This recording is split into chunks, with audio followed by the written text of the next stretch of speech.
Now, CJ, before you go, the New York Post has a report today on how Donald Trump was debanked by two of America's biggest banks, JP Morgan and Bank of America.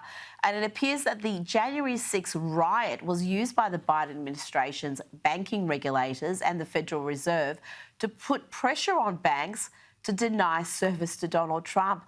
This is sinister stuff, CJ. How widespread was this? Incredibly widespread. And this isn't just sinister, it's just downright disgusting, right? I think that when you have an entire ideology of people who are treated as second-class citizens in a country that supposedly believes in freedom of expression and freedom of speech, that is no longer the America that I know. It's not the America that I love. And I think that, there is this lie that existed for a long time that Joe Biden was going to be the centrist president, right? The centrist Democrat who would govern from the middle.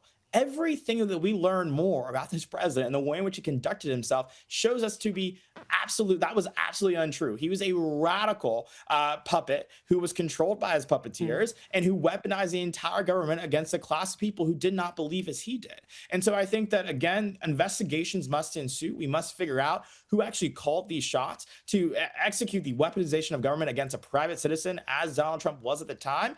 Isn't just grossly wrong, but it reeks of criminality. And I think that we need to take a hard look at that and get justice where it is deserved.